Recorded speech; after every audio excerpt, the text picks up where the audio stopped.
좋기 때문에 녹화하기 켰고요. 예, 편 교수님 이제 가져가시죠.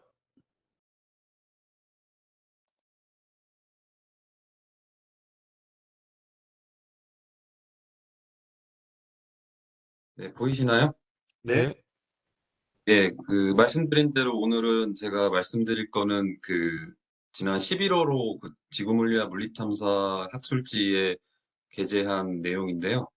제가 직접 한 연구는 아니고, 그, 최근에 이제 많이 나왔던 페이퍼들 중에서 프레이포 인버전하고 딥러닝하고 연계해서 하는 논문들을 읽고 동향을 파악을 해서 좀 종류별로 이제 구분을 해서 좀 체계화해 놓은 그런 연구 동향 소개 논문인데 거기에 대해서 말씀을 드리겠습니다. 서론부터 말씀을 드리면은 탄성파 탐사 쪽 전공하시는 분들은 다 잘 아시는 거라서 간단히 얘기를 하면은 우리가 탄성파 탐사 자료 처리에서 결국은 이제 지하 구조에 대한 정보를 얻고자 함인데 그중에서 제일 중요한 게 결국은 속도 정보이기 때문에 탄성파 탐사 자료를 이용을 해서 자료 처리를 할 때는 여러 가지 기법을 이용을 해서 속도 정보들을 우리가 추출을 해내죠. 대표적으로 스태킹 벨로시티 애널리시스나 아니면 트래블 타임 토모그래피 아니면 이미지 기반화 마이그레이션 벨로시티 애널리시스 뭐 이런 것들도 있고 그다음에 좀 종류는 좀 다르기는 하지만 물성 정보를 찾아내기 위한 AVO 역산이라든지 뭐 이런 것도 있고 그다음에 이제 가장 기술들 중에서 가장 늦게 나온 게 풀레이퍼 인버전이라고 얘기할 수 있는데 그러니까 가장 늦게 나왔다기보다는 이제 가장 늦게 이제 상업화됐다고 볼 수 있죠. 그래서 프레이퍼 인버전이 이제 많이 연구가 돼서 지금은 뭐 거의 그 일반적 루틴한 어떤 모듈 물론 이제 좀 처리 비용이 비싸기 때문에 그렇게 항상 하는 건 아니지만 이제 루틴한 모듈로 이제 들어갈 정도로 많이 성숙이 된 기술입니다. 그래서 간단한 히스토리를 보면은 보통 우리가 논문 쓸 때는 이 프레이퍼 인버전 시작은 패트릭 레일리나 아니면 앨버트 타란톨라 이런 분들이 1980년대 초반에 학회나 이제 논문으로 발표했던 것들로부터 시작된다고 보통 얘기를 하는데요. 그래서 그때 이후에 이제 1980년대 중후반, 그다음에 90년대 거치면서 이제 많은 분들이 연구를 하게 됐고, 그때 당시에는 컴퓨터가 이렇게 많이 좋은 상태가 아니었고, 이제 하드웨어적으로나 아니면 소프트웨어적으로나 그리고 이제 프레이퍼 인버전이라는 기술에 대한 어떤 실용적인 구현 기술이나 뭐 이런 것들이 많이 이제 진전이 안 된 상태였기 때문에 논문들이 발표가 됐는데 아마도 실질적으로 상업적으로 활용이 되지는 않았던 것으로 생각을 하고 있습니다. 네, 그러다가 이제 2000년대 들어서 이제 더 많은 사람들이 이 기술을 하게 됐고 그 이유는 이제 아무래도 컴퓨터 하드웨어도 발전하고 뭐 소프트웨어나 아니면 병렬 처리 기법들이 발전을 해서 막 그런 거라고 생각을 하고 이때쯤에는 이제 메이저 오일 컴퍼니나 이런 데에서도 많이 관심을 갖고 실제 이제 리서치를 많이 들어가고 기술 개발에 많이 뛰어들었던 것 같습니다. 이때 당시에 이제 대학원 다닐 때인데 서울대 랩에서 이제 프레이퍼 인버전을 주로 많이 연구를 했습니다. 그래서 잘 아시겠지만 2000년대 중후반에 이제 관련 연구들이 많이 발표가 됐고 그때 또 유명한 연구들도 나왔습니다. 플러스 도메인 웨이브폼 인버전이라고 신 교수님하고 하영호 박사님이 같이 했던 논문 2008년도 뭐 2009년도 그런 논문들이 나오게 됐는데 이때만 해도 사실 우리나라가 이 학계에서는 크게 이제 뒤처지지 않은 그런 연구들을 하고 있었는데 그 뒤에는 이제 동력이 많이 저희가 우리나라가 많이 부족한 부분이 있어서 그랬는지 모르겠지만 외국 연구 그룹들이 굉장히 많이 앞서 나가게 됐고요. 그래서 2010년대는 굉장히 거의 황금기라고 할 수 있을 만큼 전 세계적으로 굉장히 많은 사람들이 이걸 연구를 하고 기업들도 이제 거의 대부분 연구하고 대부분 자체 코드들을 다 갖추고 상업적으로도 이제 적용을 하기 시작한 것 같습니다. 그래서 이때 1910년대에는 외국 그룹에서 연구 그룹에서 굉장히 많은 기술들이 나왔는데 이때부터 이제 여러 나온 기술들은 뭐냐면 프레이포 인버전이 실제 현장 자료에 적용할 때 가장 큰 문제가 되는 게 사이클 스키핑 문제였는데 그 부분을 인제 해결할 수 있는 알고리즘들을 물론 이제 그게 완벽하게 해결되는 건 아니겠지만 그걸 해결할 수 있는 알고리즘들이 많이 여러 가지 형태로 나오게 됐는데 뭐 대표적으로 어댑티브 웨이프롬 인버전이라고 하는 AWI나 웨이필드 리컨스트럭션 인버전, 뭐 엔벨롭 인버전, 뭐 익스텐디드 소스 웨이프롬 인버전, 그리고 가장 늦게 나왔지만 옵티멀 트랜스포트 디스턴스라는 그 이론을 사용을 한 그런 방법들이 많이 나오게 됐고 이런 것들이 연구가 활발히 되면서 기업에서 인제 이런 기술들을 채용을 해 가지고 상업적인 그런 소프트웨어까지 개발을 하게 됩니다. 이제 그러면서 인제 최근에 이제 로보틱스 분야의 딥러닝이 인제 소개가 되었는데 어 당연히 사람들이 할 거라고 생각하고 예측을 하고 있었지만 어 프레이포 인버전하고 이 딥러닝을 이제 결합을 해서 연구를 하는 것들이 나오기 시작을 합니다. 그래서 인제 제가 이제 고 부분에 대한 논문을 몇 개 읽다 보니까 '아 이런 부분으로 이런 연구가 많이 진행되고 있구나.'라는 거를 알게 됐고 그래서 관심이 있어서 그 관련 논문들을 좀 많이 읽어 보다 보니까 어떤 흐름이 보여 가지고 고거를 좀 정리하는 차원에서 국내 논문을 좀 썼습니다. 그래서 기본적으로는 FWI나 그 딥러닝이나 결국은 최적화 문제를 푸는 건 비슷한데 제가 생각하기에는 FWI는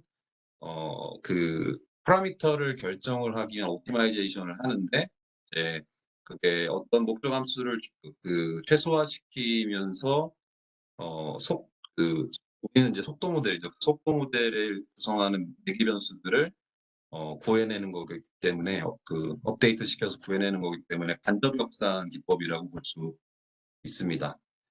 딥러닝으로 만약에 인제 우리가 속도 정보를 얻는다고 하면 딥러닝 모델을 잘 훈련을 시켜서 속도 모델을 구하는 프리딕션하는 구조로 될 텐데 일단은 딥러닝 모델 네트워크 모델의 웨이트를 훈련시키는 거는 간접 역산이긴 한데 우리가 구하려고 하는 거는 속도에 대한 매개 변수니까 속도 매개 변수를 딥러닝으로 구하는 거는 이제 인풋을 인제 사이즈모그램이나 뭐 이런 걸 넣어 가지고 아웃풋이 속도 모델로 나오게 한다면 그거는 어떻게 보면은 직접 역산 디렉트 인버전이라고 볼 수가 있어서 이제 고런 최적화 방법론으로 볼 때는 약간 그런 차이점이 있었습니다.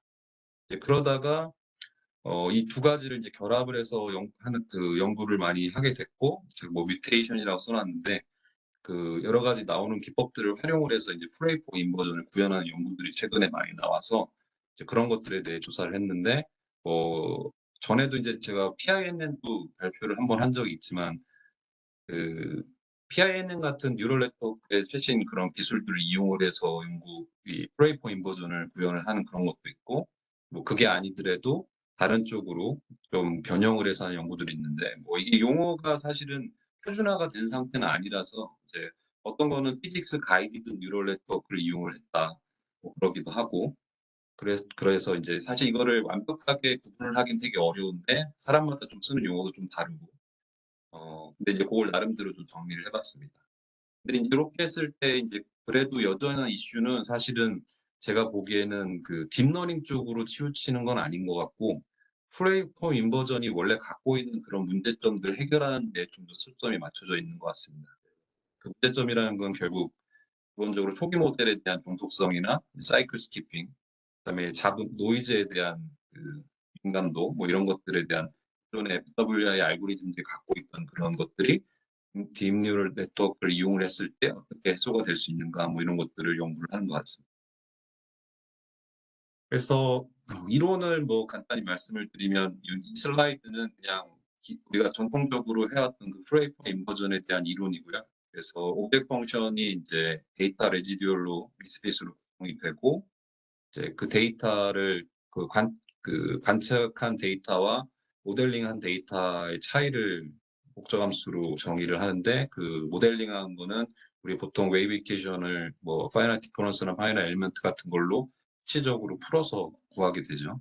그리고 이 목적 함수를 최소화시킬 때 사용하는 최적화 기법들은 풀뉴튼이나 아니면 가우스 뉴튼, 그레디언트 메소드 같은 것들을 사용을 하게 됩니다.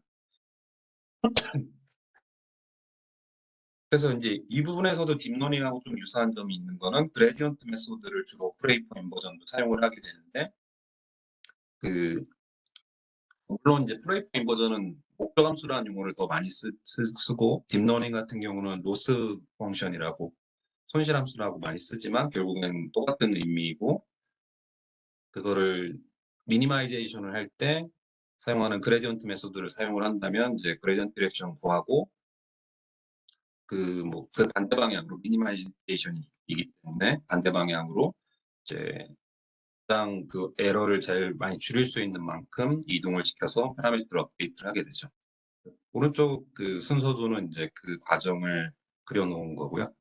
자세한 거는 잘 아실 테니까 그거를 생략하기로 하고,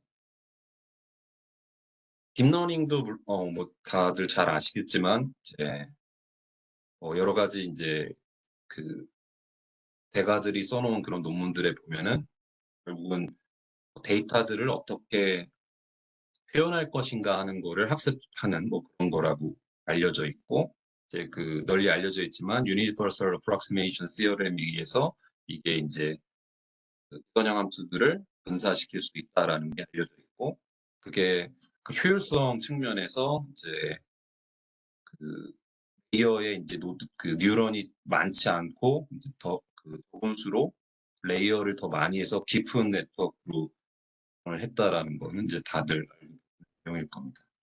수학적으로는 결국은 여러 개의 베이시스, 여기서는 이제 피스와이즈 리니어 폴리노미얼이라고 표현했는데, 그 단순한 그 베이시스 펑션들의 조합으로 이제 복잡한 나니나 펑션을 만들어낼 수 있다. 그때 우리가 그 나니나 펑션을 구현하기 위해서 필요한 개수들을, 웨이트들을 데이터를 이용을 해서 구하는 과정이라고 볼 수 있죠.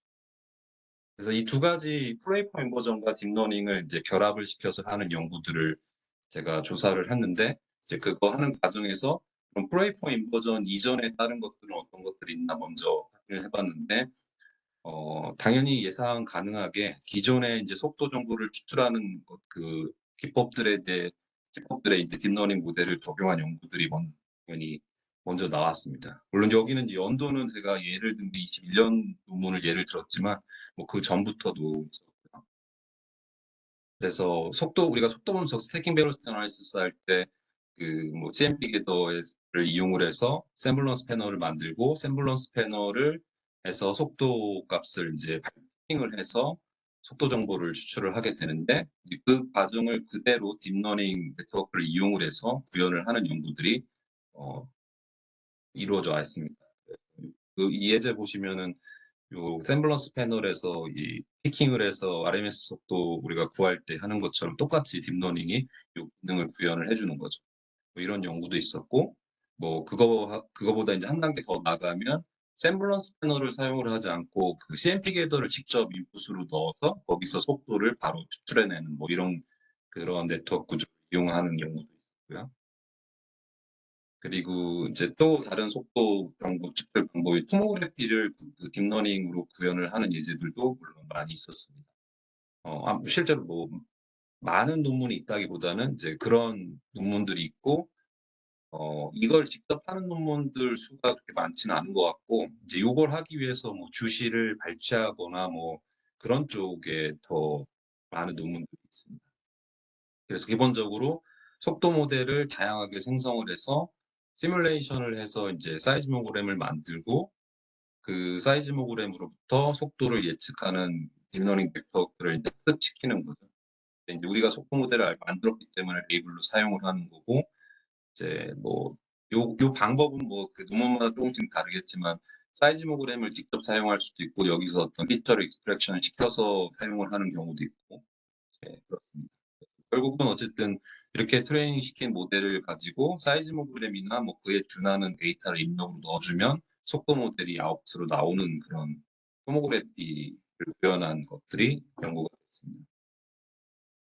그리고 이외에는 이제 프레이퍼 인버전에 대한 거는 사실 굉장히 최근에 이제 나오게 됐고, 그 전에는 어떤 연구들이 있었냐면 프레이포 인버전을 직접 구현한다기보다 프레이포 인버전을 우리가 그 클래시컬하게 했던 그 프레이포 인버전을 도와줄 수 있는 여러 가지 기법들로 뭐 프리프로세싱 관련한 거나 이런 것들로 적용이 됐습니다. 뭐 일례로 프레이포 인버전이 저주파수 성분이 있는 데이터가 필요하기 때문에 그 사이즈믹 데이터로부터 저주파수 성분을 익스트라폴레이션 하는 그런 데 이제 딥러닝이 쓰이는 연구들이 있었습니다. 그래서 뭐 요 오른쪽 아래 그림을 보시면 원래 데이터는 이제 A 그림처럼 생겼는데 이거를 딥러닝 위쪽에 보시는 네트워크 구조를 이용을 해서 저주파 성분을 예측하는 그런 모델을 만들어서 B 그림처럼 이렇게 저주파수 성분을 예측해내는 그런 연구를 한 경우도 있었고요. 그래서 저주파수 성분을 여기서 생성을 해내서 데이터의 저주파 성분이 좀 더 많아지게 해서 프레이포 인버전을 하게 되면 이제 그 결과가 개선이 되는 그런 연구예요. 그리고 실제로 이제 그 프레이포 인버전에 이제 딥러닝이 직접적으로 적용이 된 거는 제가 그 문헌 이제 읽은 거로는 2018년에 리차드슨이라는 사람이 발표한 뭐 이거는 정식 논문은 아니었던 것 같은데 아카이빙 됐던 그런 논문에 딥러닝 라이브러리를 이용을 해서 프레이포 인버전을 구현한 페이퍼 논문이 하나 있었습니다. 그래서 이거는 사실은 그 논문이 자세하지가 않아서 정확하지는 않지만 어쨌든 그거 읽은 거로는 실제로 그 프레이포 인버전을 딥러닝으로 구현을 하긴 했는데 딥러닝 라이브러리로 프레이포 인버전을 계산하는 거를 구현을 한 거지 딥러닝 어떤 기법으로 프레이포 인버전을 한 건 아니어가지고 좀 차이가 있지만 어쨌든 이 논문에서 이제 처음으로 그 프레이포 인버전이 딥러닝으로 구현이 가능하다 뭐 그런 얘기가 나왔습니다. 그래서 이 논문에서는 뭐 아담 옵티마이저랑 그 SGD랑 비교하는 거 정도의 결과가 나와 있는데 아주 기초적인 그런 구현이 처음 시작이 됐고요. 그 이후에는 이제 직접 구현한 게 별로 안 나오다가 뭐 예를 들면은 2017년이라 이거 전이긴 한데 그 프레이포 인버전을 잘 수행될 수 있도록 레귤러라이제이션에 활용하는 뭐 이런 연구들 정도가 있었습니다. 이 연구 같은 경우는 예를 들면은 솔트 모델이 이제 있는 그런 모델인 경우에 이 솔트 구조를 딥러닝을 이용을 해서 찾고 그 찾아진 솔트 구조를 추가 정보로 줘서 레귤러라이제이션 형태로 넣어서 프레이포 인버전을 개선시키는 뭐 이런 연구들. 이제 그러다가 이제 딥러닝으로 프레이포 인버전을 직접 구현하는 것들이 나오게 되는데 대부분은 이제 뭐 여러 가지 형태가 있었지만 대부분은 이제 직접 구현한 그런 연구들은 이제 인코더 디코더 형태의 그런 네트워크 구조를 사용을 해서 인풋을 사이즈모그램으로 넣으면 아웃풋이 이제 속도 모델이 나오는 그런 형태를 쓰게 됩니다.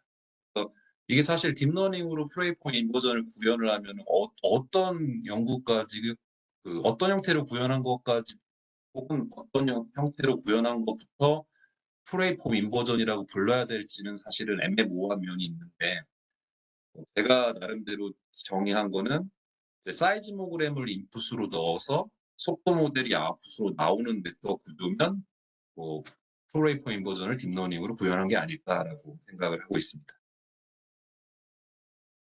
근데 이제 이런 식으로 구현했던 연구들이 이제 잘 안 되는 부분이 있으니까 그걸 개선하기 위해서 좀 네트워크를 변형을 해서 하는 연구들이 있어요. 예를 들면은 송수신기 위치 정보를 추가로 넣어준다던가 그런 것들이 있었고요. 그래서 그 뒤에 이제 많은 연구들이 논문들이 나오게 됐는데 그것들을 이제 크게 한 네 가지 정도로 이제 구분을 했습니다. 그래서 첫 번째가 그냥 딥러닝이라는 기술의 가장 충실한 그런 방식으로 퓨어 데이터 드리븐 FWI라고 할 수 있는데 그러니까 그러니까 페어죠. 사이즈모그램하고 그거에 해당되는 속도 모델 데이터셋을 많이 만든 다음에 딥뉴럴 네트워크를 그걸로 트레이닝을 시켜서 사이즈모그램이 들어갔을 때 그거에 해당되는 속도 모델을 예측하는 딥 뉴럴 네트워크를 만들어내는 거죠. 그래서 그냥 기본적으로 로스 펑션은 그 속도 모델, 정답인 속도 모델과 예측한 속도 모델의 차이를 로스 펑션으로 정의를 하는 방식이고,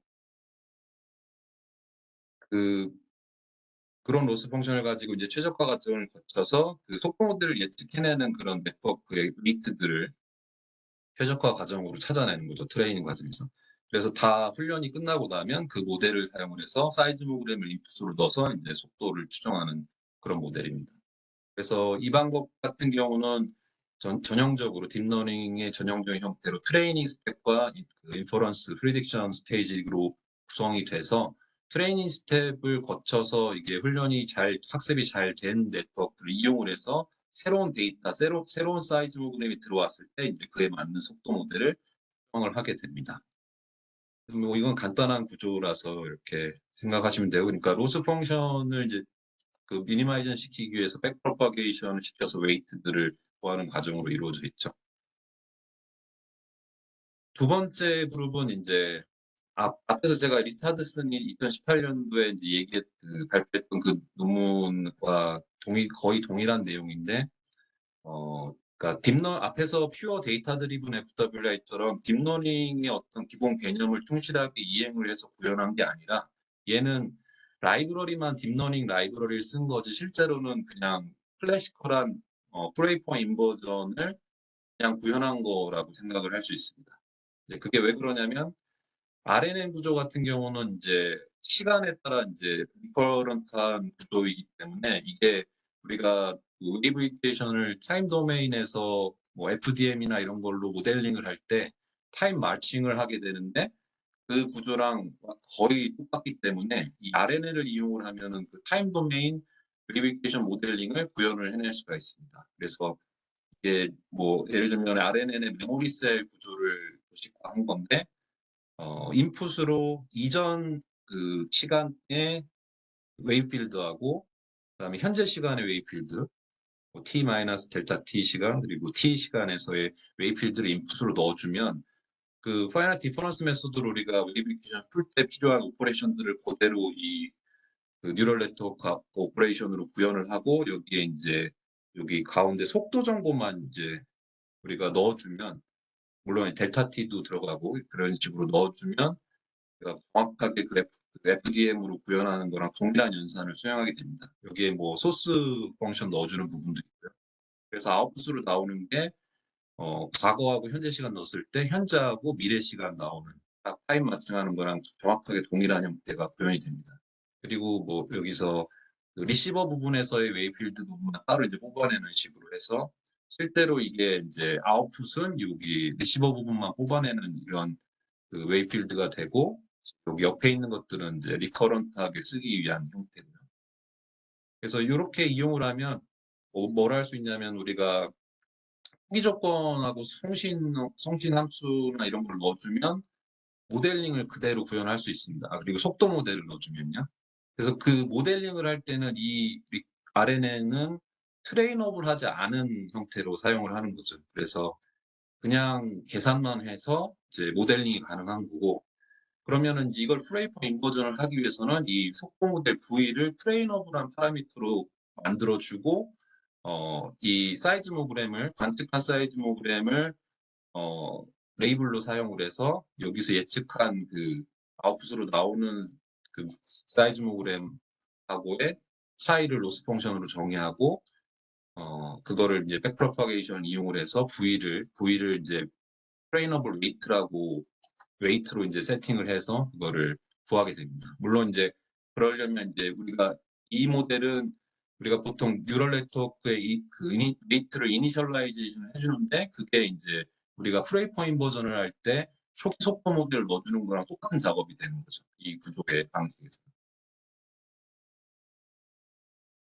그래서 우리가 보통 한 컨벤셔널 FWI랑 이 RNN을 이용한, 여기 뭐 피직스 베이스드 RNN이라고 했는데, RNN을 이용한 FWI하고 구조를 보면은 거의 동일합니다.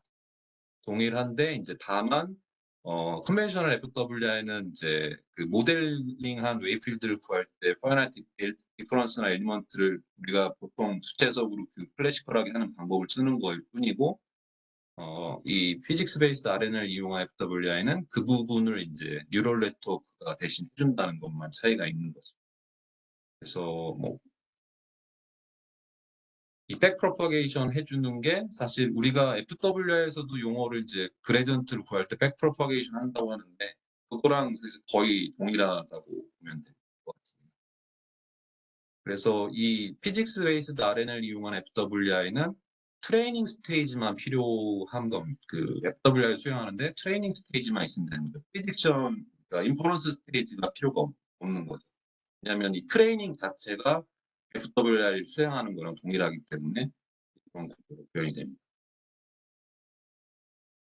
방금 말씀드렸던 이제 피직스 베이스드 RNN은 트레이닝 스테이지가 인버전의 역할을 하게 되는 거고, 그래서 근본적으로는 그 컨벤셔널 FWI랑 동일하다라고 볼 수 있고, 이퀴벌런트하다고 볼 수 있고, 근데 이제 이게 근본적으로 이퀴벌런트하니까 그 컨벤셔널한 FWI가 갖고 있는 장점이 뭐 얼마나 있을지 모르겠지만 장단점이 다 그대로 갖고 있게 됩니다. 주로 다 단점인데요. 로컬 미니멈 문제에 취약하다는 단점도 그대로 똑같이 일어나게 되고, 당연히 이제 좋은 초기 모델을 써야지 수렴이 잘 된다라는 것도 동일하게 나타나고, 저주파수 성분이 충분해야 잘 된다라는 것도 동일하고요. 그리고 이제 마찬가지로 이제 사실 그 퓨어 데이터 드리븐 FWI 같은 경우는 한번 트레이닝을 시켜놓으면은 새로운 데이터가 나왔을 때 그냥 이제 프리딕션만 하면 되는데, 이 피직스 베이스드 RNN을 이용한 FWI는 그냥 컨벤셔널한 FWI와 마찬가지로 새로운 데이터에 대해서 속도 모델을 구하려면 동일한 트레이닝 과정을 다시 반복을 해야 되기 때문에 그런 차이점이 있습니다. 그다음에 세 번째 방법은 좀 다른 방법인데 리파라메터라이즈드 FWI라고 얘기를 했는데, 이제 사실은 이거는 용어를 붙이기 나름인데 이렇게 한 논문들이 제가 읽을 때는 많지는 않았는데 뭐 리파라메터라이제이션이라는 표현을 좀 주로 쓰는 것 같아서 이렇게 용어를 붙였고요. 이거는 어떻게 하는 거냐면 앞에서 우리가 퓨어 데이터 드리븐 FWI는 그 학습을 시킨 로스 펑션이 그 속도 모델의 미스핏으로 정의가 되는데, 얘는 그 FWI처럼 데이터의 미스핏을 로스 펑션으로 정의를 합니다. 그래서 데이터의 미스핏을 로스 펑션으로 정의를 하고, 그러면 이 데이터 그 중에서 모델링하는 데이터 U를 우리가 기존 컨벤셔널 FWI는 FDM이나 FEM 같은 누메리컬 메소드로 이제 모델링을 하게 되는데, 그 부분이 이제 뉴럴 네트워크가 걔를 모델링하는 걸로 대체가 되는 거죠. 그러면 얘가 여기서 파라미터가 원래 FWI 같은 경우는 요 M이라고 써 있는 그 속도 매개 변수를 구하는 최적화 문제인데, 이 M을 예측하는 그 딥뉴럴 네트워크를 갖고 있다고 하면 이 M이 이제 이 딥뉴럴 네트워크의 아웃풋으로 치환이 되면서 그 로스 펑션의 파라미터가 이제 그냥 딥뉴럴 네트워크의 웨이트로 바뀌게 됩니다. 그래서 이름을 이제 리파라메터라이제이션이라고 붙인 거고요. 그러니까 속도 매개 변수를 결정하는 최적화 문제가 뉴럴 네트워크의 웨이트를 결정하는 최적화 문제로 바뀌기 때문에 이제 이렇게 리파라메터라이제이션 한 거고, 이거를 이제 그레디언트 방법을 적용해서 최적화 시킨다고 하면, 그레디언트 메소드를 적용하면 이제 이게 치환이 됐기 때문에 그 체인룰을 써서 그레디언트가 구해지게 됩니다. 그래서 이제 뉴럴 네트워크에 대한 어떤 미분치, 그 가중치에 대한 미분치인데, 거기에 이제 컨벤셔널 FWI 같은 경우는 데이터 레지듀얼이 여기에 붙게 되는데, 이 방법 리파라메터라이즈드 FWI 같은 경우는 그 레지듀얼 대신에 여기가 컨벤셔널한 FWI, 그러니까 속도 매개 변수 M에 대해서 했던 그 문제에서 구하는 그레디언트, 그러니까 컨벤셔널한 FWI의 그레디언트가 이 레지듀얼 들어가는 부분에 이제 들어가게 됩니다. 그러니까 그 딥뉴럴 네트워크를 트레이닝을 시킬 때 우리가 보통 그 퓨어 데이터 드리븐 같은 경우는 속도 레이블하고 예측된 속도하고의 차이가 백프로퍼게이션이 되는데 얘는 컨벤셔널한 FWI의 속도에 대한 그레디언트가 백프로퍼게이션이 뉴럴 네트워크로 들어가는 거죠.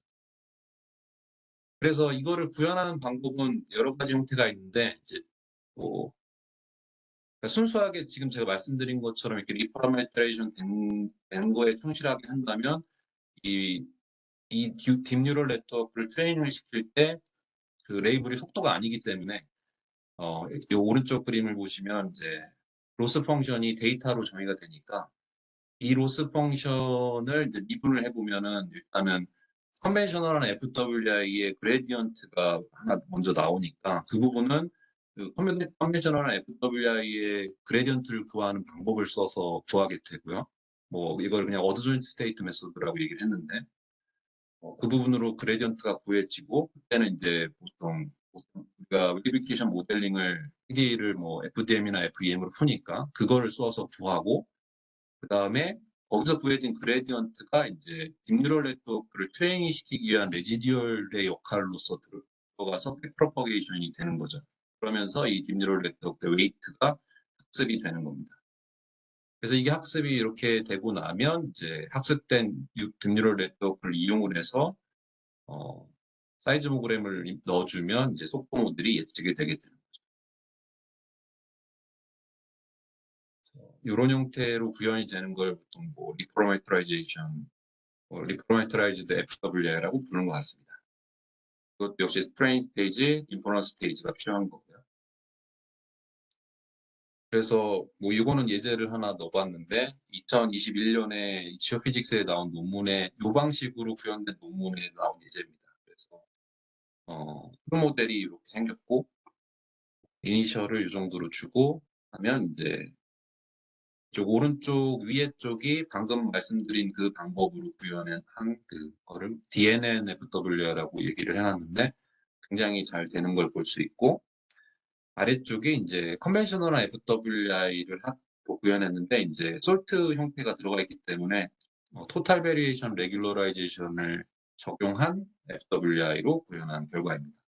그래서 보시면은 밑에 쪽 결과는 우리가 보통 FWI 결과들에서 볼 수 있듯이 그 솔트 상부의 강한 반사면 위쪽에 뭔가 이제 오실레이션 하는 그런 속도들이 나오는 걸 볼 수 있고 그 솔트 하부에는 이제 그 레이 패스 왜곡이 많이 발생을 하니까 속도 구조가 정확하게 안 나오는 그런 것들을 볼 수 있고요. 근데 그거에 비해서 그 리퍼러메트라이즈드 FWI는 굉장히 배경이 깨끗하게 뭐 속도가 정확하지는 않을 수 있는데 굉장히 깨끗하게 나오고 구조가 심까지도 그래도 꽤 정확하게 나오는 걸 볼 수 있습니다. 뭐 이거는 디테일하게는 아키텍처 어떻게 설계하고 그 트레이닝 어떻게 하는지 그 튜닝에 따라 좀 다를 것 같은데 어쨌든 이 논문에서는 이 방식이 꽤 잘 된다는 걸 보여줬습니다. 그다음에 네 번째 타입은 전에 말씀드렸던 피직스 인폼드 뉴럴 네트워크를 이용한 FWI입니다. 그래서 요거는 좀 더 복잡한데 앞에서 뭐 퓨어 데이터 드리븐도 있었고 피직스 베이스드 RNN을 이용한 것도 있었는데 이제 그건 굉장히 단순한 형태고 그다음에 리퍼러메터라이즈드 FWI는 로스 펑션을 그 속도 모델을 레이블로 쓴 게 아니라 데이터 미스핏을 써가지고 하고 이제 그 백프로퍼게이션 시킬 때 이제 한 단계가 더 체인룰로 들어가야 된다는 부분이 있는데 이 PINN을 이용한 FWI는 이제 네트워크가 두 개가 있어야 되는 거죠. 그래서 하나는 이제 웨이브 이퀘이션을 모델링하는 그런 네트워크, 그다음에 하나는 속도 모델을 구하는 그 인버전 네트워크 이렇게 두 개가 필요하게 됩니다. 그래서 DNN이 두 개가 들어가게 되고요. 그래서 뭐 모델링하는 부분을 이렇게 GSIM이라고 써놨고, 그다음에 인버전은 GBEL이라고 썼는데, 그래서 얘를 학습을 시킬 때는 얘가 이제 여기서 모델링하는 네트워크는 앞에서 나왔던 RNN을 이용한 거랑 다르게 RNN 같은 경우는 웨이브 필드가 인풋으로 들어가고 이제 웨이브 필드가 아웃풋으로 나오는 그런 구조였는데 여기서 이 모델링하는 네트워크는 그 독립 변수가 인풋으로 들어갑니다. 그러니까 그 공간 좌표 X나 뭐 Z나 이런 거하고 시간 좌표 T가 들어가서 아웃풋이 웨이필드로 나오는 그런 네트워크고요.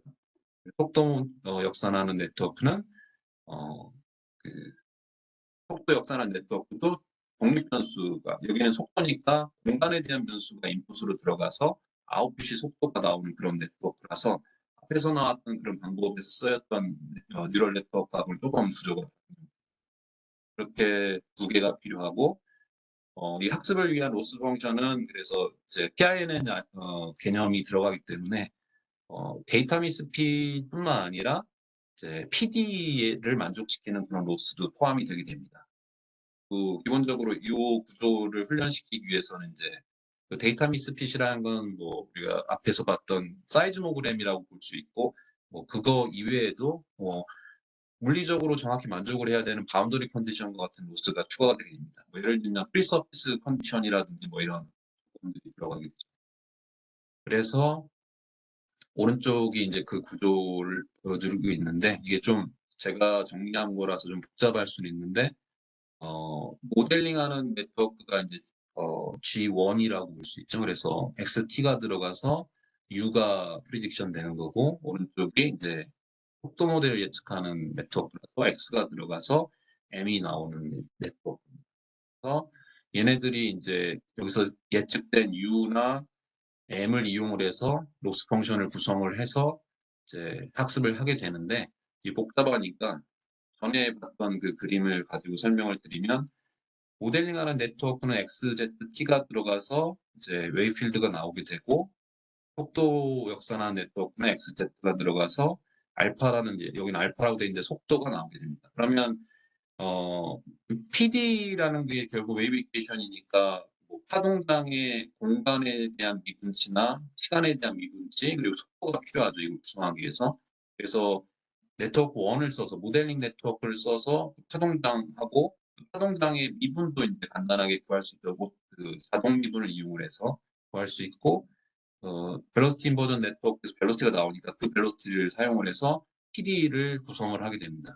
PD를 만족하도록 즉 0이 되도록 해주는 로스 펑션이 들어가게 되고 그다음에 프리서피스 컨디션이나 아니면 이제 초기 조건을 하기 위한 뭐 스냅샷을 만족시키는 조건 뭐 이런 게 들어가고 그다음에 사이즈모그램 그러니까 리시버 위치에서 사이즈모그램을 만족하는 조건이 이제 위쪽에 옵저브 데이터라고 하는 게 이제 추가로 들어가서 로스 펑션을 구성하게 됩니다.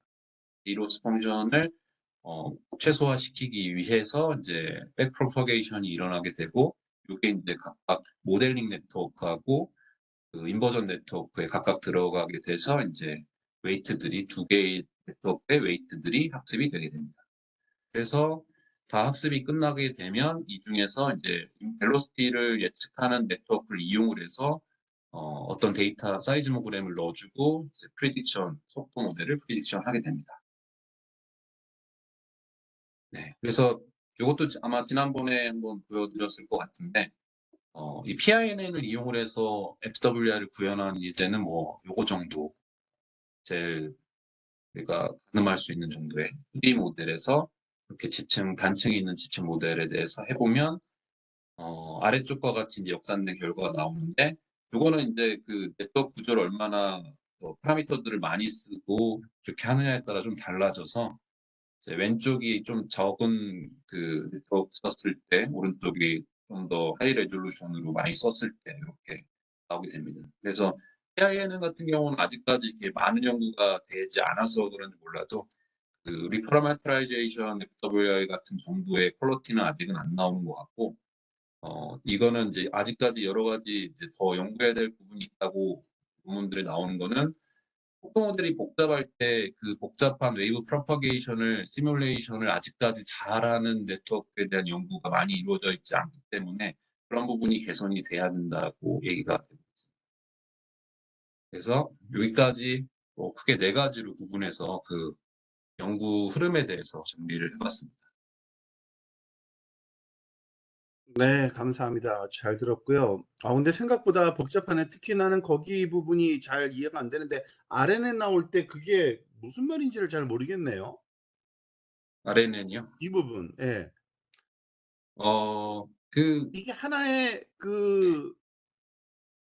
말하자면 무슨 뭐죠? 그리드 셀인가 그러면은? 예, 피지컬리? 메모리 셀, 그 RNN의 메모리 셀이라고 하는 그거죠. 그래서 여기서 UA필드 U가 이제 히든 스테이트가 되는 거고요.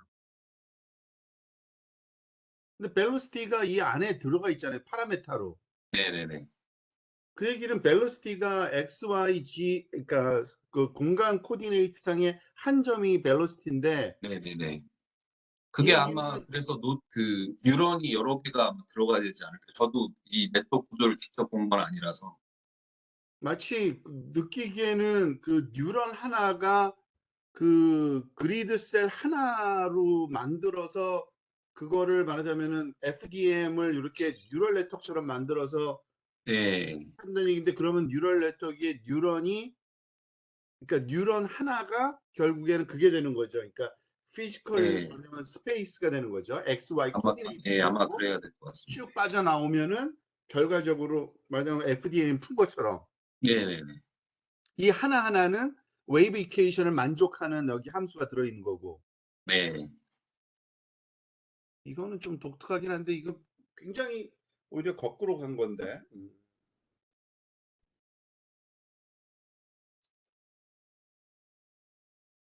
그리고 결론적으로 아까 뭐 결론이라기보다는 그 어떻게 보면은 그 그러니까 핀보다는 그 PBNN이 좀 더 낫다고 할 수 있는 건가요? 아까 결과로 봤을 땐 그 요 PBNN이 세 훨씬 더 번째고요. 결과가 좋게 나온 것 같은데 요거요. 굉장히 너무 잘 나오는데. 그러니까 이게 이제 아직까지는 신세틱 결과들만 논문에 보통 있는 거라서 뭐 정확히는 모르겠지만은 제가 읽어본 논문 중에서는 요 세 번째 리파라메트라이제이션 한 요 방법이 결과는 제일 좋은 결과들을 보여주고 있는.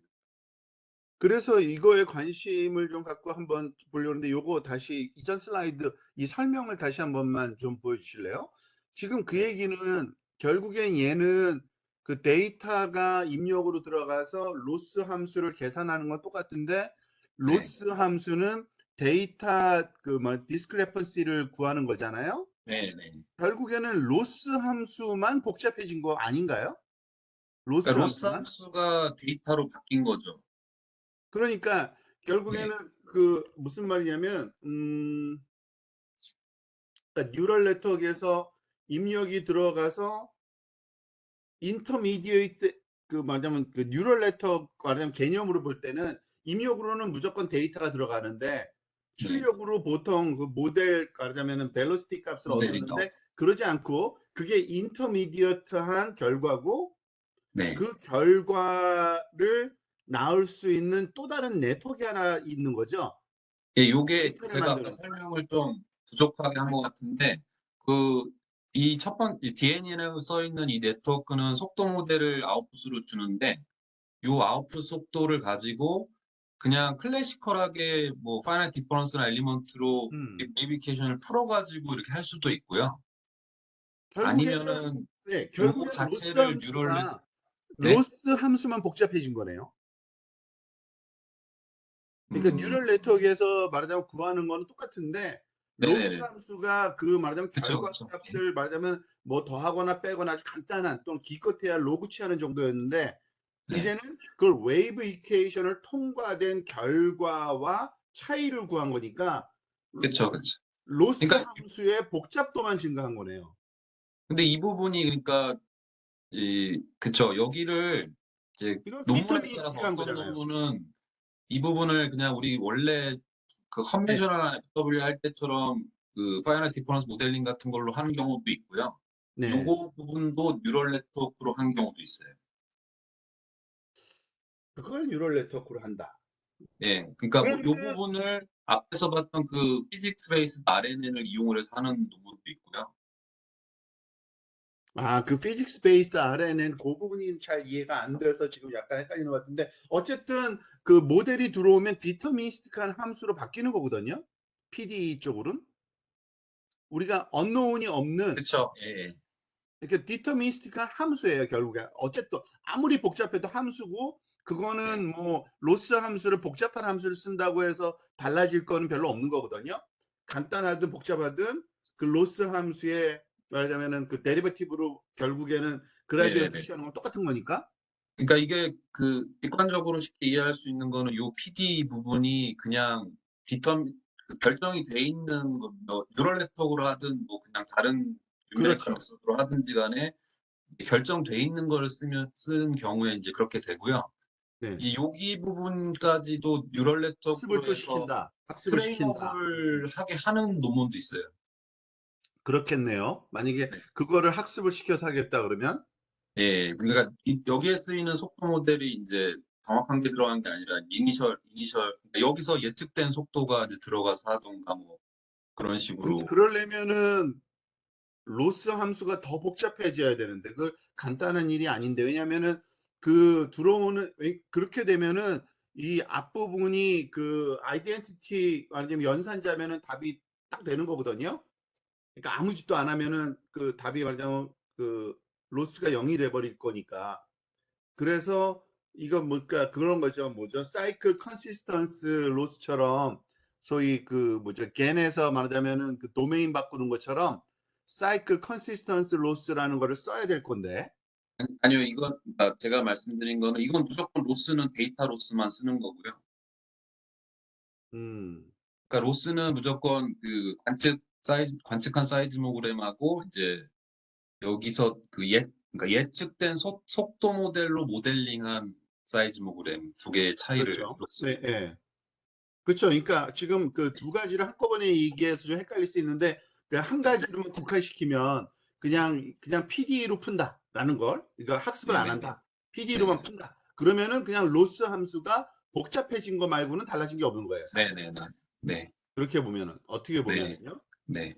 근데 만약에 그거를 그 학습까지 시킨다. 이거는 그 PD로 풀지 않고 여기에 네트워크를 넣어서 얘도 또 학습시키고자 한다. 그러면은 아주 단순한 문제가 아니라 사이클 컨시스턴스 그 로스처럼 그 사이클 겐에서 쓰는 것처럼 얘가 네. 말하자면은 그 모델도 잘 훈련됐다는 거를 그 증명을 하지 않으면 그 앞에 게 훈련이 잘 안 될 거란 얘기죠. 한꺼번에는.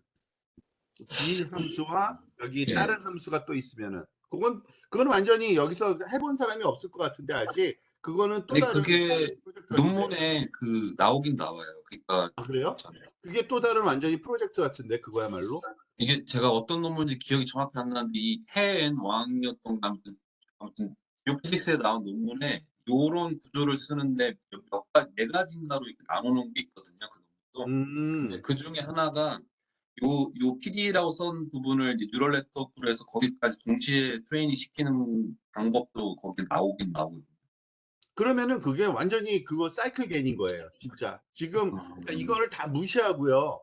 그러니까 원래 그 뉴럴 네트워크하고 여기 뭐지 그 지오피직스에서 쓰는 그 터미놀로지들이 조금씩 다르다 보니까 그걸 네네. 일일이 다 매칭하기는 좀 힘들지만 그냥 네. 이걸 완전히 무시하고 우리가 사이클 겐에서 생각하듯이 말하자면은 그 명화가 있고 그 사진을 말하자면은 이걸 매칭시키는 그 방법이 결국에는 그 말하자면 결국에는 뭐죠?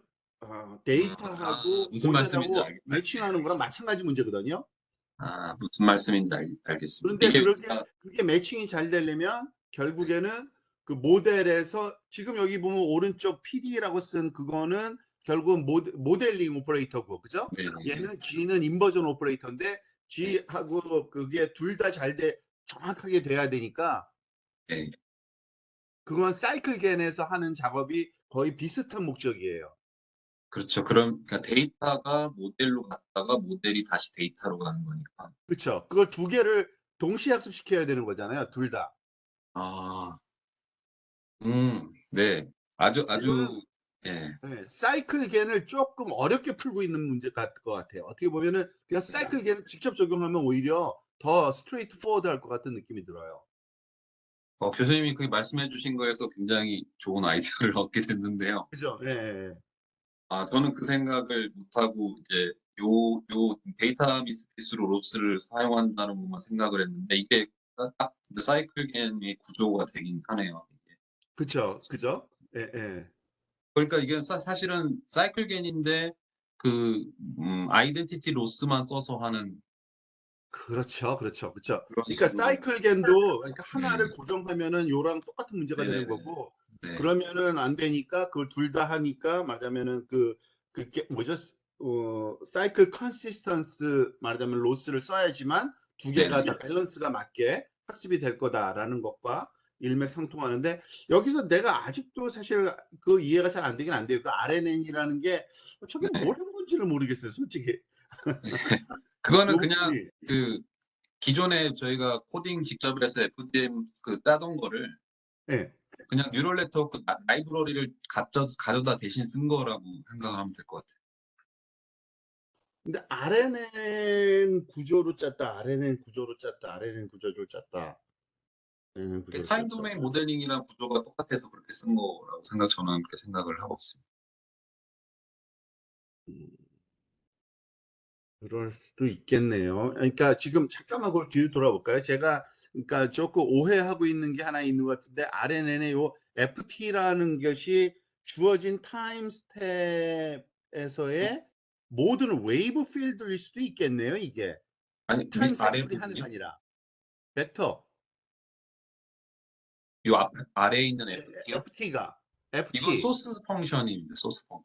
FT가 소스 펑션이고 그럼 네. UT는 웨이브 그 필드. 주어진 타임에서의 네. 말하자면은 그 UT, XY가 다 있는 거죠. 예.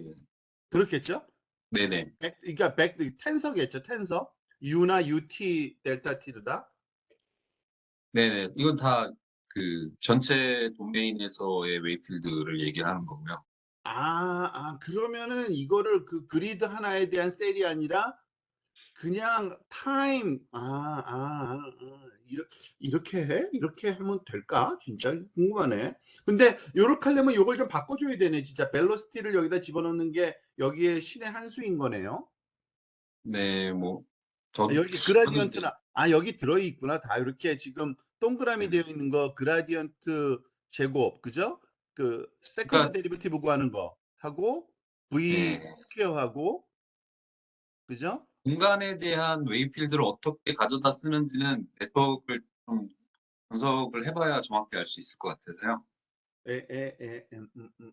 시간에 대한 건 이제 시든 스테이트로 이렇게 들어갔다 나왔다 이렇게 하는데,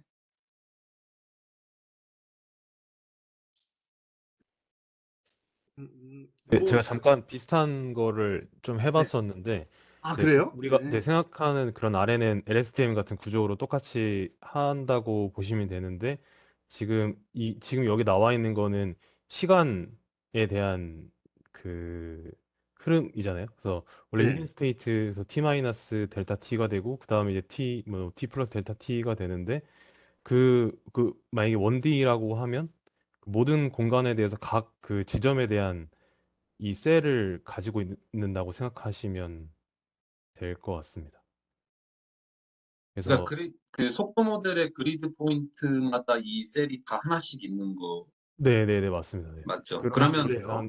생각을 그러면 하면 양쪽 옆에 점을 가져오려면은 뉴런의 옆에 있는 뉴런을 이렇게 가져오면 네, 되는 거죠. 네네네.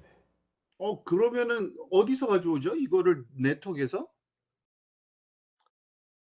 옆으로 연결되지 글쎄 되는 것도 말이야. 있잖아요. 그게 조금 좀 헷갈리는데 그러면은 네. 싱글 셀 아키텍처 오브 근데 이거 싱글 셀 아키텍처 오브 웨이폼 RNN 웨이폼 RNN 그러니까 예, 이거는 이 논문에서 있는 그림을 제가 그냥 다시 그린 건데요. 네. 싱글 셀은 이렇게 생겼고 아마 이런 게 옆으로 이제 병렬적으로 연결돼 있는 게 아닌가 싶은데요. 어쨌든 근데 이렇게 굉장히 복잡할 것 같지는 않아요. 그러니까 복잡하면 못 해요. 이렇게 네네네. 하자면은 이게 단순한 거를 설명하는데 설명이 잘 힘든 거지. 네. 뉴럴 렉터도 사실은 그거를 굉장히 간단한 건데 그거 복잡도가 높아지거든요. 설명을 잘 못하면은 네. 엄청나게 어려운 것처럼 보이는데 굉장히 간단하잖아요. 사실은 그 코딩에서 보면은 네. 그런 것 같아요. 네, 그래서 저희가 그냥 타임 도메인 그 웨이브 이퀘이션 푼다고 생각하면은 이제 음, 모든 그 점에서 제로 타임일 때랑 그 뭐 플러스 그 델타 t일 때를 알아야 델타 플러스 t 플러스 델타 2t를 그 이전에 있는 모든 점에서 정의된 거 가지고서 그 구할 수 있는 거라고 생각하시면 네, 음. 그냥 웨이브 이퀘이션 푸는 거랑 같은 원리라서 이렇게 해서 제가 결과를 구해보긴 했었는데, 그래서 뭐, 아, 그래요? 네, 평 교수님 말씀하신 것처럼 결과는 FWI처럼 비슷하게 나오긴 하는데, 저도 좀 의문이었던 게 이게 FW랑 똑같으면 음, 영구적으로 어떤 의미가 있는지 좀 그런 거에 대한 네, 음. 요거 그러니까 이거 아마 이게 RNN인지 정확히 기억이 안 나는데 그 하완수 교수님이 이제 쓴 논문이 아마 그거 이렇게 한 게 하나 있었던 것 같은데 네네네. 거기서 결론은 자동 미분을 써갖고 효율적으로 해보겠다였는데 그 실질적으로 이게 계산 효율이 그렇게 좋지는 않았던 것 같아요. 아, 그러니까 네. 그거 말고 딱히 이제 그냥 요 기본적인 내비게이션 푸는 거에 장점은 크게는 없었던 것 같은데 음, 무슨 말인지 자동 미분 얘기를 하니까 좀 이해가 되네요. 그러니까 그 그러니까 왜 뭐죠? 뭐지? 웨이브 필드 이퀘이션을 푸는 거를 네트워크로 이렇게 만들어 놓으면 네, 결국엔 자동 미분이 되니까 네네. 역산을 할 때도 이제 그걸 활용을 해서 하고 뭐 음, PD를 뭐 조건을 넣는다고 하나 이럴 때 또 계산하기가 하고 현재 이제 그 오브젝트 펑션을 좀 복잡한 형태로 했을 때 그냥 기존의 어드전트 메소드 써갖고 할 때는 이제 그 그레디언트를 구하는 그 식이 컴플리트하게 잘 정리가 돼야 그걸 구현을 했었는데 이제 네, 자동 미분을 쓰면 이게 그거를 고민할 필요가 별로 없더라고요. 네.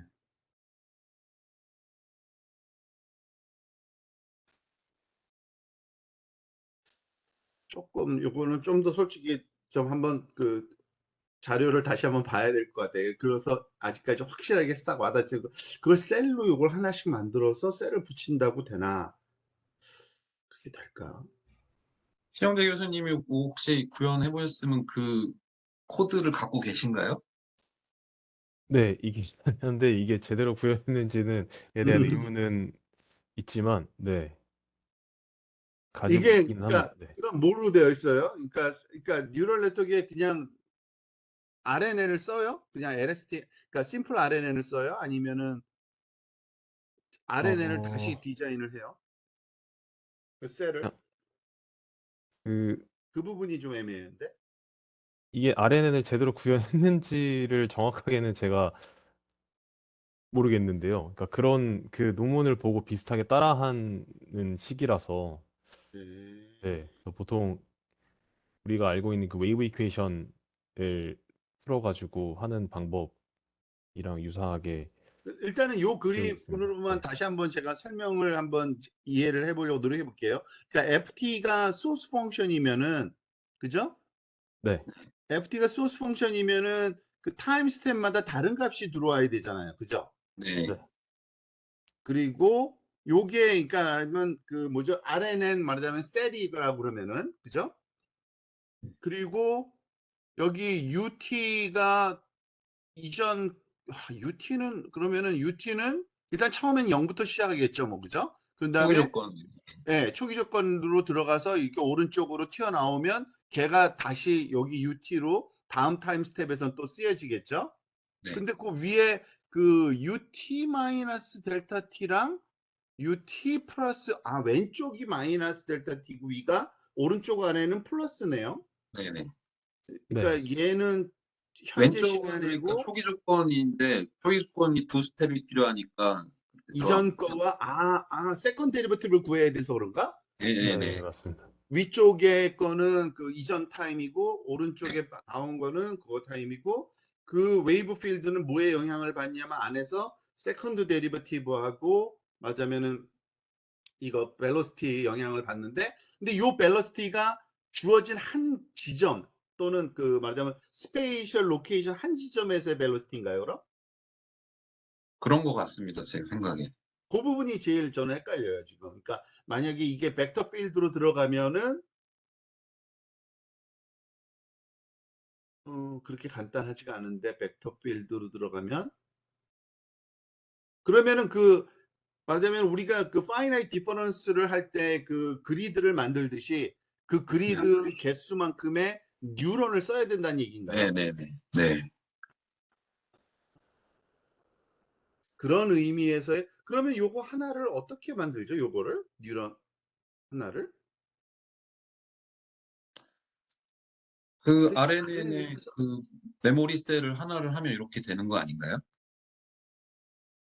아니죠. 그러니까 RNN 안에 이게 RNN 모양처럼 만들었다 그래서 RNN 셀을 거기다 쓰면 되나? 그 만들어져 있는 거요? 예. 아, 그거는 잘 모르겠어요. 이걸 구현하려면 그걸 설계를 새로 해야 돼. 코딩을 했을까? 새로 코딩했을 수도 있겠죠. 사실 그것도 다 코딩되어 있는 거니까. 사실은 예. 사실 그거 뜯어보면 별거는 아니거든요. 사실은 진짜 뜯어보면은 그냥 그 셀 하나가 거기 연산하는 거 몇 개 있어요. 그거 다거든. 네. 가능할 수도 있겠다. 그러면은 뭐 한번 저도 이 코드를 한번 찾아서 음, 있으면 찾아서 한번 뜯어봐야 될 것 같아요. 네. 그러니까 이걸 가지고서 여기서는 했다는 얘기잖아요. 그러니까 말하자면은 그 네. 포워드 모델링은 네네. 그리고 여기 벨로시티가 말하자면은 거기 그 G라는 함수로부터 뭐죠? 그러니까 모델링된 말하자면 RNN으로 그러니까 뉴럴 네트워크로 구해낸 그 벨로시티 M이 여기 V로 쓰인 거죠. 뭐 PGN은 뭐 그렇게 한 방법은 그렇게 할 수 있는 거고요. 그렇지만은 그 같은 네. 논문은 아니고. 피직스 베이스드 RNN을 이용한 FWI는 이 음, 네트워크를 그냥 하나를 써서 V를 고정시키고 하면 모델링이 되는 거고, V를 그렇죠. 트레이너블 파라미터로 해서 학습을 시키면 이제 FWI가 되는 거죠. 음,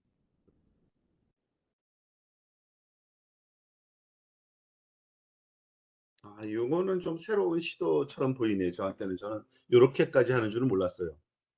음.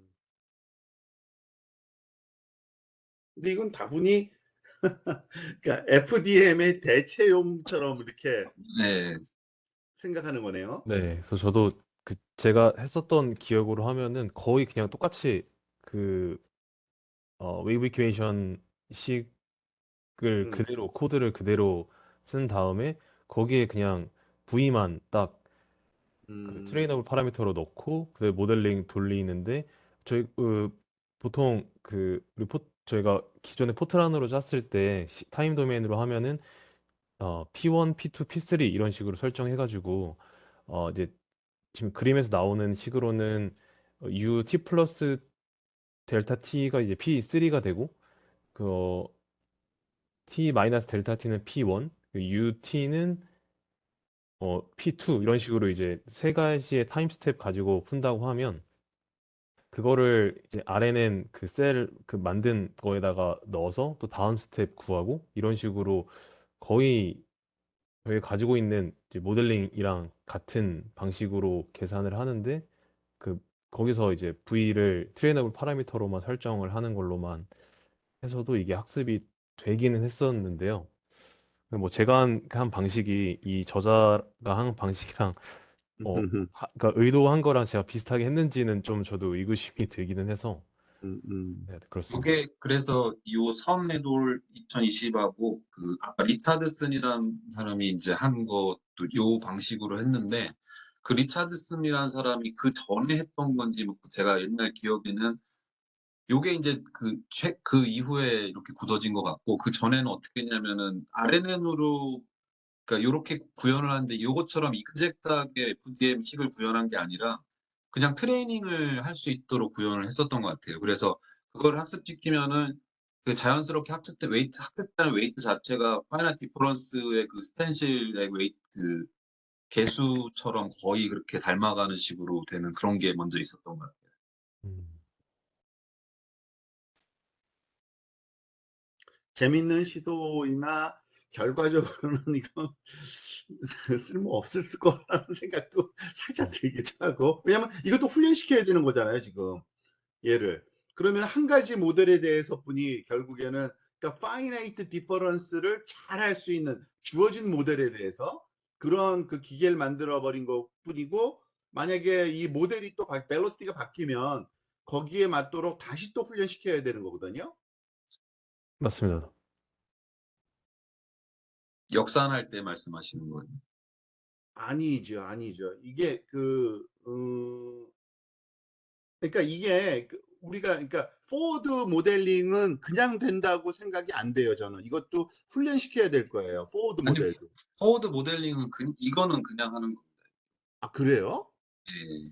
그러면은 그거를 극복했다는 얘기인데, 거기 뭐 디스퍼전, 그리드 디스퍼전 같은 걸 없앨 수 있는 그런 대체로 쓰였다는 얘기인데, FDM 어, 같은 경우에는 한계가 있잖아요. 그걸 그 파라메타를 잘 맞춰주지 않으면, 말하자면은 디스퍼전 현상이 일어나잖아요. 이것도 똑같이 있을 네. 것 같은데요, 아, 이것도. 이것도 그런 예. 똑같은. 네, 지금 아, 그러니까 이 저자가 한 거는 그러니까 뭔가 그 기존에 그 사이즈믹 하던 사람들의 거를 뭔가 대체한다기보다는 지금 마이너스 1, 2, 1, 마이너스 1 그대로 지금 곱하기 네, 형식으로 돼 그거는 있는 거라서 만약에 똑같이 그런 디스퍼션 에러가 있는 자료의 그 조건에 대해서 이걸 하면 똑같이 그 문제가 발생하는 거여가지고 이거 아, 그냥 웨이브 이케이션 그거, 그 네네네 말하자면은 그대로 네. 그 한 그리드에서 일어나는 연산을 네트워크로만 그냥 구성한 예. 거군요. 네, 그래서 평 교수님 처음에 소개하실 때 그 기존에 있는 거를 딥러닝 라이브러리로 구현한 거라고 아, 소개를 딥러닝 라이브러리라는 게 시켜주셨었는데 그래서 딱 뜻이구나. 이제 그게 이해된다. 소개시켜 준 게 맞는 표현이신 것 같습니다. 그러니까 무슨 이게 말인지 이거의 알겠네. 의미는 이제 딥러닝으로 이제 프로이포인 버전을 해보고 싶은데 이제 모델링 파트가 기존 그 네, 사용자 다른 뭐 프로그래밍으로 한 그 코드를 쓰면 그 결합을 시켜야 그렇죠. 되니까 번거로우니까 아마도 무슨 뉴럴 말인지 네트워크 알겠어요. 그죠? 라이브러리 안에서 해결하려고 이걸 한 것 같아요. 이제 이해된다. 모델링을, 뉴런을 써가지고서 그대로 말하자면 거기다가 붙여버리기 위해서. 그러면 이것도 그 똑같은 효과가 있어서 뉴런을 몇 개 해야 되는지 그거 다 찾아내고 이래야겠네. 타임 간격하고 이런 것도 다. 아, 맞아, 그럴 수 있죠. 예. I see. 그런 말이 되네요, 진짜. 지금 파이널 디퍼런스 풀 때 그 마이너스 델타 T와 플러스 델타 T 요거 두 개와 현재 거 있으면 다 풀리니까 네. 진짜. 그 식이구나, 그냥. 음, 나이스. 이건 굉장히 다양한 일들을 시도했네, 사람들이. 이거 예. 참 웃기네, 약간. 음, 좀 늦긴 했는데 저도 질문 흥미 있게 들은 게 있어가지고 질문 하나 드려도 될까요? 네. 네, 그 리파라미터라이제이션 파라미터라이즈드 FW인가요? 네. 여기에서 제가 느낀 거는 기존에 그냥 그 데이터랑 속도 모델이랑 둘이 이렇게 비교를 하는 거는 모델 사이즈도 안 맞고 데이터 형태도 달라서 데이터랑 이게 비교를 하는 것 자체가 저희가 이제 사이즈믹 할 때 하는 것처럼 하는 거라서 딥러닝 했을 때 좀 더 의미가 있다고 생각을 해서 더 일단 처음에 그 첫 번째 예로 들어주신 것보다 그 속도 모델이랑 데이터로 비교해서 로스 구하는 것보다는 합리적이라는 생각이 들기는 하는데 지금 그 로스 펑션 구하고 그레디언트 구하는 과정이 기존에 있는 거랑 똑같으면 좀 계산량이 많이 들 것 같다는 생각이랑 그리고 그 로스 펑션 자체도 이제 우리가 딥러닝이 아니라 사람이 정해야 되다 보니까 뭐 L1, L2 아니면은 뭐 노멀라이즈 된 건지 아니면 페이지든지 뭔가 이런 로스 펑션 같은 것도 좀 사람이 정해줘야 될 것 같은데 좀 그런 거에 대한 좀 설명이 논문에 있었을까요? 제가 봤을 때 정확히 기억은 안 나는데 제가 봤을 땐 그냥 아직까지 그렇게 다양한 그 오제 펑션까지 나오진 않은 것 같고요. 보통 L2 기반으로 하고 L1 정도 한 게 있었던가 그랬고요. 네네. 네, 그리고 이제 네네. 계산량은 당연히 이렇게 하면 많을 수밖에 없는데 이게 인제 제가 이거를 많은 논문을 정리해 가지고 이런 카테고리로 만들어서 이렇게 설명을 하려다 보니까 이렇게 좀 단순화시켰는데 이 parameterized FWI 방식이 여러 개가 있어요. 네네. 그래서 어떤 거는 인제 그 프리 트레이닝이 필요해요. 이니셜 모델을 넣을 때 네네. 이것도 인제 약간 그 컨벤셔널한 FWI의 특성하고 비슷한 게 있어서 이니셜 모델을 너무 부정확한 걸 하면 잘 안 되기 때문에 그 어떤 논문 같은 경우는 그냥 랜덤한 데이터 가지고 우리가 정한 어떤 이니셜 모델이 나오도록 프리 트레이닝을 시킨 다음에 고거를 인제 넣어 줘 가지고 우리가 해당 데이터 가지고 요 형태로 트레이닝 시켜서 쓰는 것도 있고 네네. 거기에 몇 가지 변종들이 나와 있는데 뭐 일단은 그런 부분이 좀 문제가 있어요. 그러니까 음. 이니셜을 어떻게 할 것인가. 네. 그게 더 많이 제가 본 논문들 중에서는 인제 그게 한 3 편인가가 이렇게 비슷하게 이렇게 발전이 됐던 게 있는데 처음에는 그런 식으로 이니셜 모델을 만들어낼 수 있는 프리 트레이닝 과정을 거쳐서 하고 뭐 또 어떤 논문은 그 데이터 레지듀얼만 설명할 수 있는 네트워크로 하는 것도 있고 제가 음. 리뷰를 했던 논문이 있는데 그 논문 퍼블리셔 됐는지는 확인해 봐야 되는데 그 논문은 어 정확히 기억은 안 나는데 자기네들이 한 그 알고리즘을 쓰면 그 이니셜 모델을 프리 트레인 시키는 과정 없이 이제 "잘 되게 할 수 있다." 뭐 이런 그런 논문이 있거든요. 고거는 제가 네. 다시 찾아보고 한번 다시 말씀을 아 네. 드릴게요. 알겠습니다. 그리고 그 PINN에서 네. 마지막으로 하나 질문 드리면은 네. 그래서 이게 지금 모델링하는 것도 어 학습을 하고 네. 네. 인버전하는 것도 학습을 하는 거면은 이제 모델링을 학습을 하는 이유가 원래 저희는 그 시간 영역이라고 하면 모델링 네. 오퍼레이터를 이미 다 만들 수가 있는데 네. 그렇게 만드는 이유가 어 어떤 이유가 있을까요? 만약에 뭐 이거는 어나이스토키라든지 뭐 네. 일라스틱 이런 게 고려가 안 됐으니까 실제랑 유사한 모델링 오퍼레이터를 직접 만들고 싶어서 이렇게 하는 건가요? 여러 가지 이유가 있는데 요거는 인제 PINN의 그 개념 자체가 그런 거를 보통 그러니까 복잡한 물리적 현상을 모사를 하는데 퓨어 데이터 드리븐으로 하는 경우에도 인제 한계점들이 있고 왜냐하면 데이터가 굉장히 많아야 되니까. 네. 인제 그렇다고 완전 클래시컬하게 디터미니스틱하게 인제 우리가 알고 있는 이퀘이션 가지고 하는 것도 인제 여러 문제점들이 있으니까 고거를 음. 절충을 해서 적은 양의 데이터 가지고 이제 하되 딥러닝을 하되 적은 양일 때 학습 자료가 적은 양일 때 생기는 문제점을 커버하기 위해서 이제 PD를 로스로 써서 컨트롤하는 게 PINN이잖아요. 네. 아. 그래서 얘는 그 적은 양의 데이터를 써서 할 때 만약에 인제 그냥 디터미니스트하게 모델링 부분을 그냥 PD로 하면은 그냥 퓨어 데이터 드리븐하고 비슷한데 데이터가 적은 거죠, 그거는. 네. 그러면 잘 워킹 안 하겠죠. 네. 근데 인제 이거를 PD를 로스로 써서 모델링한 네트워크를 사용을 하게 되면 적은 양의 데이터로 하되 인제 PD를 만족시켜야 되니까 우리가 원하는 쪽으로 인제 트레이닝이 되겠죠. 음. 그런 네 의미로 생각을 저는 하고 있고 네네. 아 네. 이해했습니다. 네.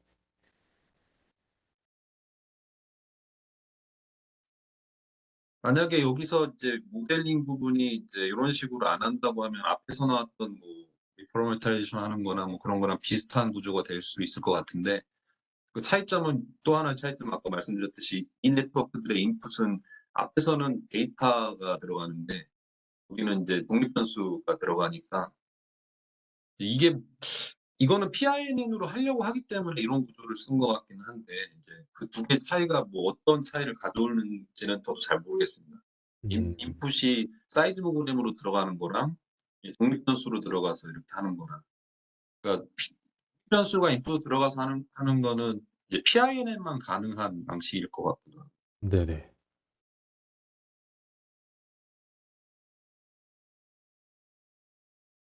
이 그림은 사실은 모델링 연산 네트워크를 구하는 거 아닌가요? 좀 그렇게 이해하고 그거는 있는데. 네트워크 1이 모델링 네트워크고요. 아랫부분이 인제 인버전 네트워크인데요. 이제 이게 아마 이것도 논문에 따라서는 다르겠지만 이거 학습 전략이 뭐 번갈아 가면서 할 수도 있고 그런 식으로 돼 있는데 뭐 동시에 할 수도 있고 그런 것 같습니다. 그렇다면은 지금 네. 그러니까 위에 첫 번째 네트워크의 X, Y, T는 네. 말 그대로 정말 코디네이트 넘버가 들어가는 거고, 네네. 그리고 아래쪽에 XG는 그것도 코디네이트가 들어가는 거죠. 그러면은 아니죠. 그러니까 그러면은 얘는 XG가 들어가서 여기 벨로시티가 나오는 거잖아요. 네. 알파가. 그리고 네. 알파는 벨로시티고 그러니까 파라메타고 그러니까 웨이브 이퀘이션 측면에서 봤을 때, 네. 그리고 요 P가 그 데이터 필드고, 그리고 요 두 개의 관계를 말하자면 매칭이 잘 되도록 주어진 XYT와 XG의 코디네이트마다 그러게 네. 학습되는 네트워크 아닌가요, 이게? 학습되는 요 네트워크. 네트워크는 그러니까 네. 그러니까 어떤 벨로시티일 때 어떠한 데이터가 나오는지 그 관계를 나타내 주는 그런 네트워크이잖아요. 근데 인제 이게 그런데 요게 인제 두 개 네트워크 1하고 2가 동시에 학습이 되면서 요렇게 PD와 데이터를 만족시키는 속도 모델이 잘 예측되도록 하는 것도 학습이 되는 거고 동시에 모델링도 학습이 되는 거죠. 그러니까 둘 다 학습이 되긴 되는데, 네. 지금 보면은 이게 그 뭐죠? 그러니까 그 뭐죠? 라벨이 요 초록색이 라벨 같아요. 내 눈에는 초록색. 초록색이 타겟인 거죠. 타겟. 네네네. 그러니까 훈련시킬 때 네네. 타겟이 네. 초록색인데, 위쪽 초록색은 여기 웨이브 윈필드. 필드고, 예. 요 아래쪽 초록색은 벨로시티 모델이고, 네네. 그래서 요 근데 두 개가 타겟이 맞으면은 우리가 뭐 모델링을 하면은 그 벨로시티도 있고 웨이브 필드도 있으니까 그 데이터를 가지고서 얘를 학습시키면 얘는 말하자면은 그 웬만한 웨이브 필드에 대한 그 말하자면은 그걸 가만있어 보자. 그러면은 그걸 어떻게 활용할까 나중에?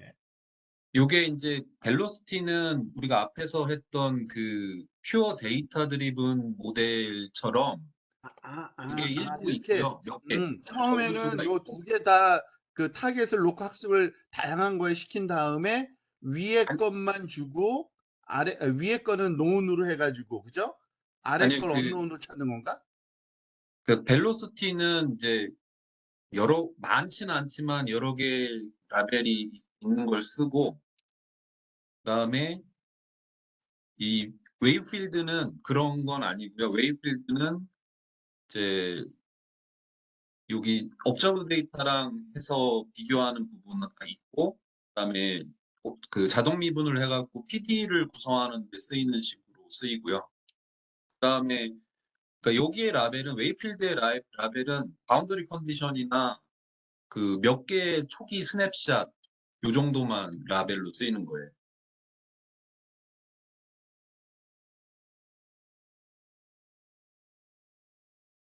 그런가? 예, 이건 그냥 그 지금 PINN만 지금 그 설명하는 그림이잖아요. 사실은 Physics Informed Neural Network. 근데 풀 웨이브 인버전 파트가 어디인지를 잘 모르겠는 거예요, 저는요. 이거는 PINN 그림인데, 그러니까 요거를 훈련을 시키면 그 그렇죠?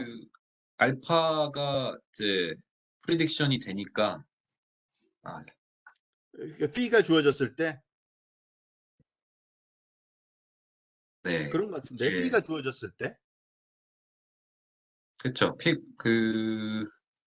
그러니까 요게 인제 PINN을 다시 봐야 되는데 그러니까 PINN을 할 때 이 파이가 주어진 라벨은 이제 바운더리 컨디션하고 옵저브 데이터 사이즈 모그램하고 스냅샷 몇 개만 이제 놓은 데이터가 있는 거고요. 그러니까 그렇죠, 그걸로 그렇죠. 훈련시키는 부분이 있고, 그다음에 PD를 만족시키도록 그 훈련시키는 그렇죠. 거는 이제 그 데이터가 없는 포인트, XZT에 없는 그렇죠, 포인트들이 그렇죠, 그렇죠. 들어가서 그 훈련시키는 부분이 있고, 그게 이제 PINN인데, 그렇죠. 거기에 이제 여기 네트워크 2가 이제 들어가서 속도를 얘가 아웃풋으로 주는데, 요 부분도 이제 동시에 훈련을 시키면 그 그럼 얘도 그럴 수 있을 겁니다. 그러니까 특정 모델을 얘가 예측하는 게 만들어지면은 사실 고거만 쓰일 수 있는 형태이긴 하죠, 이게. 그러니까 지금 여기 P하고 알파 두 개가 있는데 네. 훈련시킬 때는 요 P하고 알파의 타겟 값을 정해놓고 훈련을 다 시켜놓으면 네네. 얘가 알파만 주어졌을 때는 얘가 P를 뱉도록 하면은 모델링이 되는 거고 네네. P가 주어졌을 때 알파를 뱉도록 하면 말하자면은 네. 그 인버전이 되는 거죠. 어떻게 보면 무지하게 빨리 아, 되는 거죠, 인버전이. 네. 근데 그 부분은 저 잘 모르겠습니다. 이게 그러니까 범용으로 쓰일 수 있는 구조인지, 아, 그죠? 예, 예. 네, 무슨 그거는 말인지. 정확히 잘 모르겠어요. 그러니까 풀 웨이브 인버전의 그 스트럭처 설명은 조금 부족한 것 같아서 그냥 네. 제너럴 PIN에만 설명된 것 같아요, 이건요. 지금 얘가 그 웨이브 필드 이퀘이션을 만족하도록 학습하는 그 네네. 아키텍처만. 네.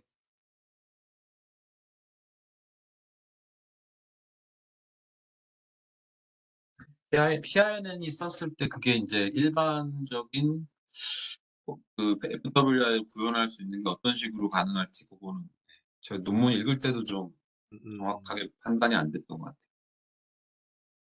근데 이게 생각보다 코드를 보면요 너무 간단해가지고 놀랄 정도예요, 사실은. 네. 지난번에 그 한번 그 뭐야 편 교수님 학생 하나가 물어봐서 그때 그 네.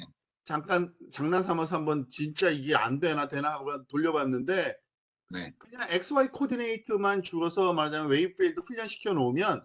진짜 웨이브필드 그대로 뱉더라고요. 근데 거기엔 벨로시티하고 이니셜 컨디션을 하나도 안 준 거잖아요, 저는요.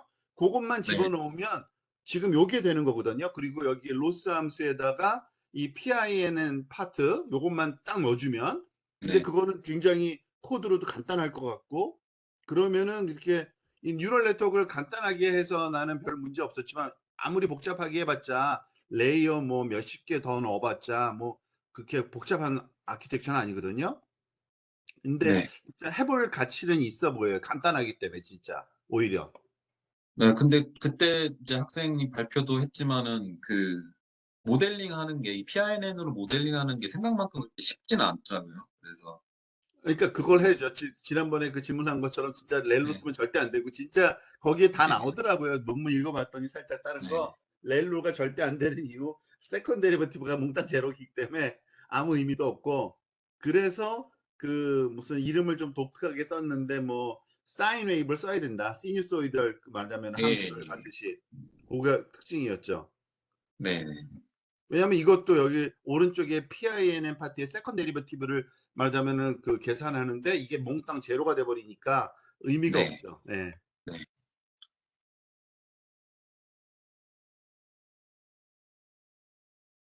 뭐 대충 이제 분위기는 진짜 많이 파악하는 데 많은 도움이 되네요.